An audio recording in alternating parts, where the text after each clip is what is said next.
केंद्रीय मंत्री कौशल किशोर जी हमारे साथ मौजूद हैं। सर, 22 तारीख को ना सिर्फ भारत में बल्कि पूरे विश्व में हर्षोल्लास का माहौल है। क्या कार्यक्रम रहेगा आपका उस दिन? देखिए, चूँकि उस दिन रामलला के भगवान राम के जन्मभूमि मंदिर में प्राण प्रतिष्ठा का कार्यक्रम है, तो सबके अलग अलग कार्यक्रम हैं और हमारे भी लोकसभा क्षेत्र में बहुत से कार्यक्रम लगे हुए हैं। सभी मंदिरों पर साफ सफाई का अभियान चल रहा है। कहीं पे भंडारे, कहीं पर अखंड रामायण, कहीं पे सुंदरकांड, कहीं पर हनुमान चालीसा पढ़ी जा रही है और रोज़ ये कार्यक्रम हो रहे हैं। 22 जनवरी को प्राण प्रतिष्ठा के दिन हमारे संसदीय कार्यालय पर एक दिन पहले 21 तारीख को अखंड रामायण की शुरुआत सुबह 7 बजे होगी और सवेरे 7-8 बजे वो ख़त्म होगी।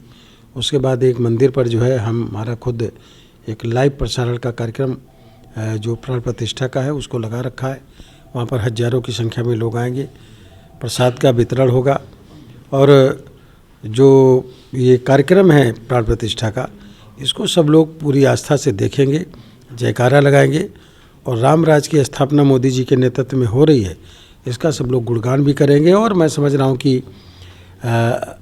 एक अच्छा माहौल पूरे देश में, पूरी दुनिया में इस समय है और पूरी दुनिया की निगाह अयोध्या पर है, रामलला के मंदिर पे है और इसलिए सब लोगों के अंदर जो भावनाएं हैं वो पूरी तरीके से इस समय राममय हो गई हैं और सभी लोगों को इसमें जुटना चाहिए, क्योंकि सभी समाज और सभी धर्म के लोग भी इस कार्यक्रम की तारीफ करने के और उनसे आस्था से जुड़ने के लिए लोग तैयार हैं। 22 तारीख को जिस तरीके से केंद्र सरकार ने आधे दिन की छुट्टी की है, उत्तर प्रदेश सरकार ने पूरे दिन की छुट्टी रखी है, क्या मंत्रालय में भी कुछ कार्यक्रम रहेंगे?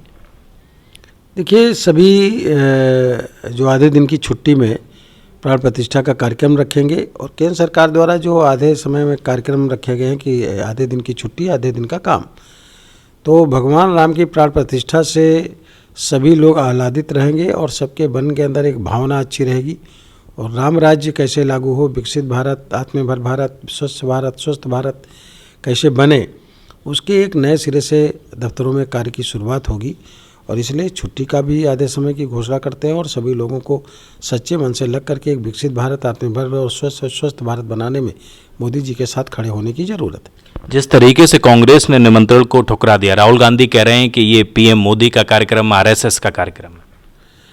उनको जो निमंत्रण गया है उसमें लिखा होगा कि किसने निमंत्रण भेजा उनको। अगर निमंत्रण पढ़ने की उनको फुर्सत नहीं है, इसका मतलब निमंत्रण उन्होंने पढ़ा ही नहीं। और उस कार्यक्रम को मोदी जी का अगर कार्यक्रम बना रहे हैं तो जनता पूरे देश की अगर मोदी जी का कार्यक्रम मान लिया तो मोदी जी के साथ खड़ी हो जाएगी और कांग्रेस और विपक्ष के लोग अपने आप किनारे होते चले जाएंगे।